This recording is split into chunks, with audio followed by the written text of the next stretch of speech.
या इकडे रस्त्यात हत्ती चरू राहिलात. काय हत्तीची पिल्लं आहेत, मोकार हत्ती आहे. निवंत चरू राहिला रस्त्याच्या कड्यानं हत्ती. या इकडे रस्त्यातच हरण बसलंय.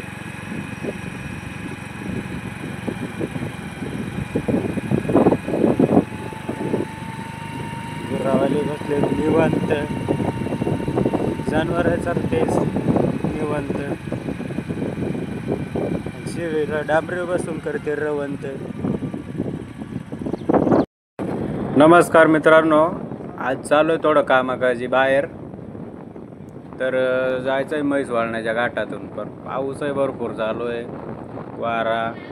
त्यामुळे रेनकोट आणि हेल्मेट घालून चालू आहे फिटिंगमध्ये. पोहोचलो आता म्हैस वाळण्याच्या घाटात. सुरू झाला आहे घाट.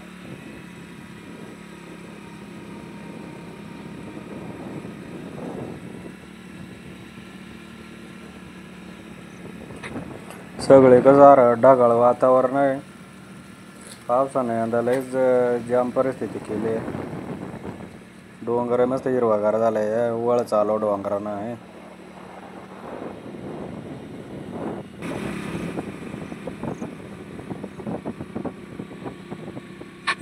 हा म्हैस वाळण्याचा डोंगर आहे ना, 2 तालुक्यात मोडतो. एक नाशिक तालुक्यात आणि अर्धा नगर तालुक्यात मोडतो. मोकार टणटून आणि मोकार खडखड आहे. हा टणटण गाडी उडते टणटणा, काहीच उमजत नाही कसे चालवा. डोंगर पण मस्त हिरवगार झाला आहे. पावसानं फार घातसाट झाला आहे पुढं, पण रस्ता काय बरोबर नाही. पुढं पवनच्या फिरू राहिल्या, ते फार डागाडावून गेल्या, काही दिसत नाही सुरावं. चला घेऊ रस्ता उरकून हळूहळू पुढं.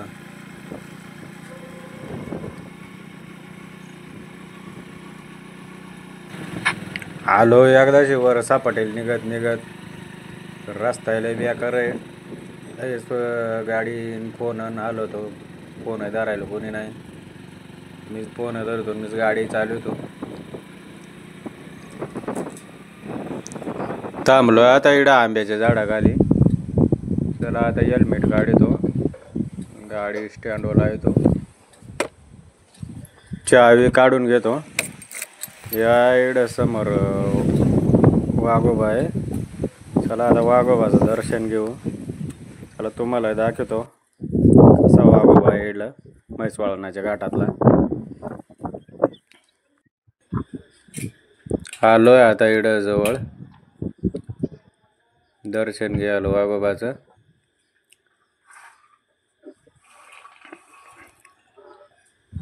मकार नारळ बिरळ फोडेला इडनी. तर 2 मूर्त्या इकडं वाघोबाच्या, एक छोटी आणि एक मोठी. चला आता घंटी वाजू, एकदा दर्शन घेऊ. इकडं वाघाची तर मावशी आहे.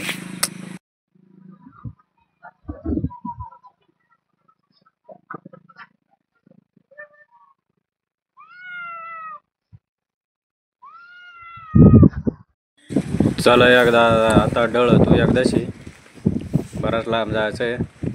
चालू थोडं बाहेर. तर मित्रांनो, व्हिडिओ कसं काय वाटला लाईक करा, सबस्क्राईब करा आणि कमेंट करा. चला आता चावी लावतो घोड्याला, घालतो हेल्मेट, डळतो पुढचे कामाला.